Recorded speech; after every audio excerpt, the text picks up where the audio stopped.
ស្វាគមន៍មកកាន់កន្លែងថ្មីអ្នកទាំងអស់គ្នាថ្ងៃហ្នឹងខ្ញុំមានកន្លែងថ្មីណែនាំអ្នកទាំងអស់គ្នាទៀតហើយនេះទស្សនវិជ្ជារបស់កន្លែងគាត់ពីខាងលើកន្លែងគាត់មានឈ្មោះថា Lagoon សៀមរាបហើយនេះគឺជា map របស់គាត់ល្បាក់15ទៅ20នាទីពីព្រះអង្គចៃព្រះអង្គចំតោះដំបូងគេថតបញ្ជីរាយមុខម្ហូបរបស់ Lagoon ឲ្យអ្នកទាំងអស់គ្នាមើលឃើញហើយនេះគឺបញ្ជីរាយមុខម្ហូបរបស់គាត់ចឹងអ្នកទាំងអស់គ្នាអាចហៅទៅតាមចំណង់ចំណូលចិត្តរបស់អ្នកទាំងអស់គ្នាបានចំពោះតម្លៃវិញគឺសមរម្យអាចទទួលយកបាន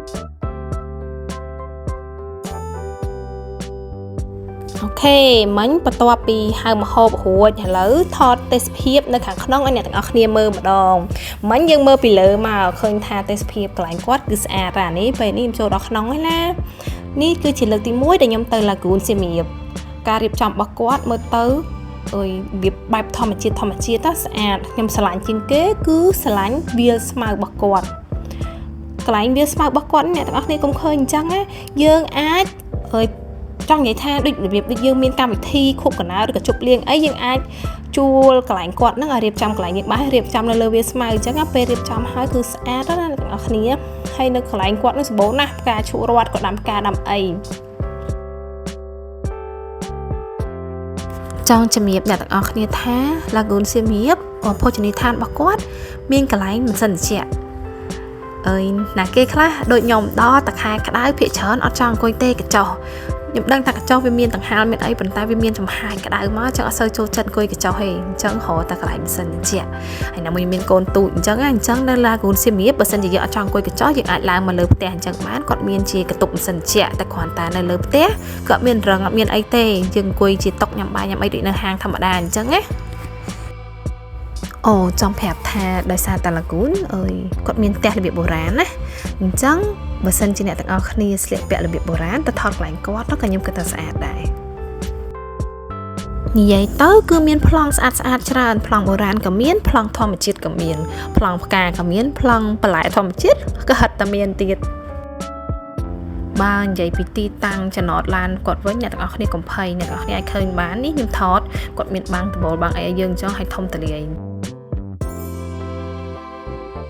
អ្នកទាំងអស់គ្នាឃើញវាស្មៅទាំងអស់ហ្នឹងឯងអញ្ចឹងពេលល្ងាចបើសិនជាយើងមកពេលល្ងាចយើងមានរៀបចំជាកម្មវិធីអីយើងអាចជួលកន្លែងវាស្មៅរបស់គាត់រៀបចំកម្មវិធីដាក់តុដាក់អីញ៉ាំជុំគ្នាគឺសប្បាយហើយស្អាតមែនតើ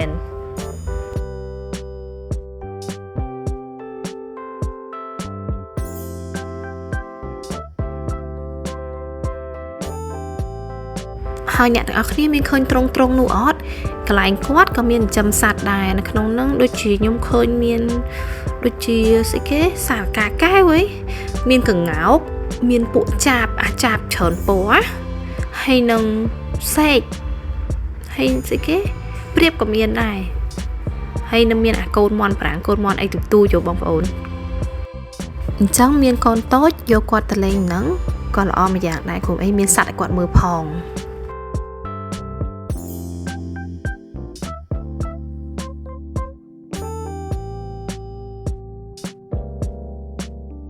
ពេលដែលអ្នកទាំងអស់គ្នាមកបន្តអ្នកទាំងអស់គ្នាអាចជ្រើសរើសបានមាត់ទឹកក៏បានតាមកញ្ចុះដូចខ្ញុំក៏បានដោយសារតែខ្ញុំមានកូនទូចអញ្ចឹងខ្ញុំអត់សូវចង់ហ៊ានអង្គុយមាត់ទឹកទេព្រោះឥឡូវវាចាប់អត់ឈ្នះទេខ្ញុំខ្លាចវាធ្លាក់ទឹកអញ្ចឹងខ្ញុំអង្គុយកញ្ចុះនៅដីតធម្មតាទៅថាធ្លាក់ទៅលើដី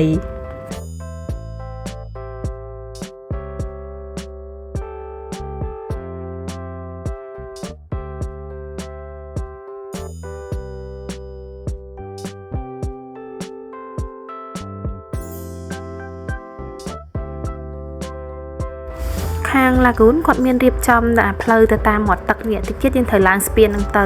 នៅតាមបដោយស្ពានហ្នឹងអ្នកទាំងអស់គ្នាគឺនៅមាន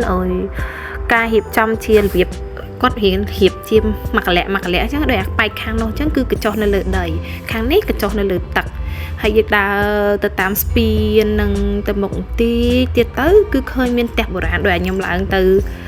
មិញមួយទៀតអញ្ចឹងអាផ្ទះមានម៉ាស៊ីនត្រជាក់នៅខាងឆ្វេងដៃក៏មានមួយនៅខាងស្ដាំដៃក៏មានមួយ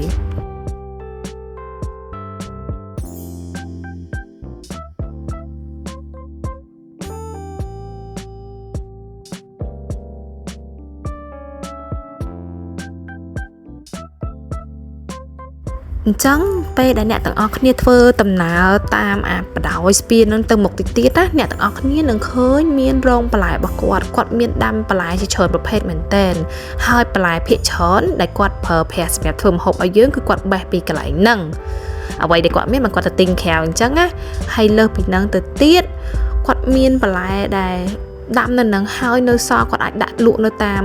កន្លែងពេលដែលយើងចូលទៅអញ្ចឹងបើសិនជាយើងទៅយើងឃើញបន្លែណាដែលគាត់បានដាំនៅនឹងហើយយើងចង់ទិញយើងអាចទិញបានអញ្ចឹងណា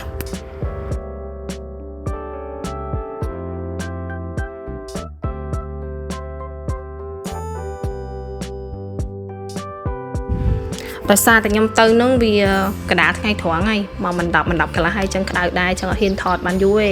អញ្ចឹងមករកកន្លែងទីតាំងដើមវិញហើយអញ្ចឹងទៅផ្ទះបាយសិនតែមើលមហូបហើយនៅពួកអីអាចអចែមតូចតាចហ្នឹងវាឃ្លានហើយតែខ្ញុំចង់ប្រាប់កន្លែងគាត់អ្នកទាំងអស់គ្នាឃើញនោះសម្រាប់ឈូសតកកឈូសកាលសម័យយើងនៅទូយកន្លែងគាត់មានលក់តកកឈូសមានលក់ទឹកផ្លែឈើស្រស់ៗភ្លាមទៀតណា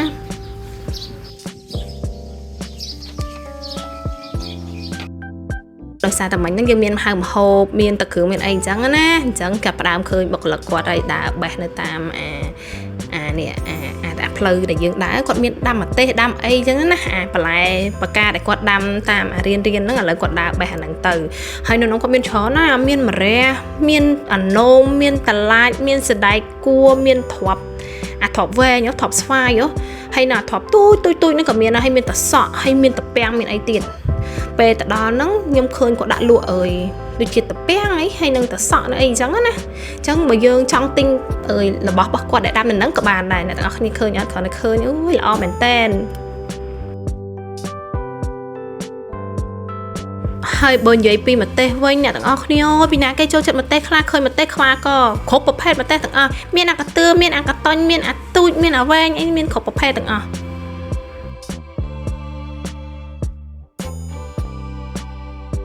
ឥឡូវដល់ម៉ោងហើយម្ហូបគេកាន់មកដល់ហើយនេះម្ហូបដែលយើងបានហៅតែអាខ្លះខ្ញុំហៅបានតែ3 4មុខទេនេះហើយអាហ្នឹងពេលយើងហៅត្រីដែងត្រីអីចឹងគេមានកប់មានអីចឹងណាអីគេអាក្បេះផ្អកកពឹសផ្អកអីគេអញ្ចឹងណាហើយពងទាចៀនត្រីប្រមាភាគច្រើននៅក្នុងម្ហូបខ្មែរគាត់ឆ្ងាញ់ណាបងប្អូនហើយដែលខ្ញុំសួរគាត់ភាគច្រើនគេចូលចិត្តញ៉ាំត្រីដែងត្រីទូអីចឹងណាឆ្ងាញ់